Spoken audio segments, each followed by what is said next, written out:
लोकसभा चुनाव 2024 से पहले जयंत चौधरी को लेकर चर्चाएं हैं कि वे एनडीए के साथ हाथ मिलाने जा रही हैं।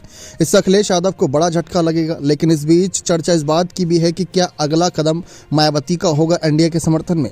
इसके पीछे के 3 कारण ये हैं कि मायावती की बसपा भी काफ़ी लंबे समय से सत्ता से दूर है। देखा जाए तो उनके विधायक सांसद चुनकर तो आते हैं, लेकिन वह मंत्री पद तक नहीं पहुँच पाते, जिसकी वजह से कई उनके सांसद, कई उनके विधायक पाला बदल देते हैं, उनके खिलाफ ही बगावत कर देते हैं। राजस्थान, छत्तीसगढ़, मध्य प्रदेश या प्रदेश की ही बात करें, कई ऐसे उदाहरण रहे। लेकिन अब देखा जाए तो जयंत चौधरी का भी यही कारण था कि उनको कहीं ना कहीं काफ़ी लंबे समय से सत्ता से दूर रहना पड़ा।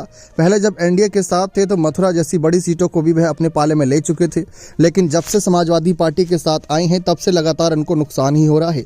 राष्ट्रीय पार्टी से सीधा क्षेत्रीय पार्टी पर आ गई है और क्षेत्रीय पार्टी भी छिनने का दर्जा कहीं ना कहीं खतरा मंडरा रहा है। ठीक वही मायावती की बसपा के साथ हो सकता है कि मायावती की बसपा के साथ भी राष्ट्रीय पार्टी का दर्जा अगर आने वाले चुनाव में कुछ बड़ा नहीं करती हैं तो छिन सकता है।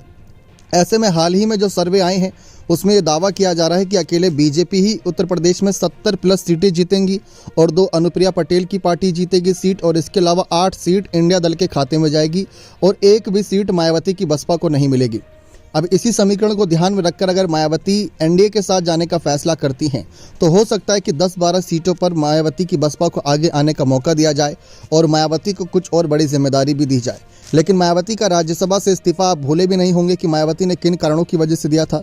भारतीय जनता पार्टी के खिलाफ उनका एक अलग ही गुस्सा है, लेकिन पिछले कुछ दिनों से उनके हालिया पोस्ट, हालिया बयान थोड़े बहुत एनडीए के समर्थन में नजर आए थे, जिसका विपक्ष ने भी खुलकर विरोध किया था। अगर मायावती की बसपा इंडिया दल के साथ ना जाते हुए एनडीए के साथ जाती हैं तो हो सकता है कि उनके सांसद मंत्री पद तक पहुंच सकें। इससे पहले बीजेपी एक फाइनल मोहर लगा दे, कहीं ना कहीं उनको अपना फैसला सुनाना होगा। अगर अकेले चुनाव लड़ती हैं तो अभी तो साफ नजर आ रहा है कि बसपा 0 पर ही रहेगी, लेकिन अगर गठबंधन में आती है, चाहे इंडिया के साथ चाहे एनडीए के साथ, तो उनको फायदा हो सकता है। अब देखते हैं मायावती का अगला फैसला क्या होगा। क्या आपको लगता है कि मायावती को गठबंधन में जाना चाहिए या नहीं?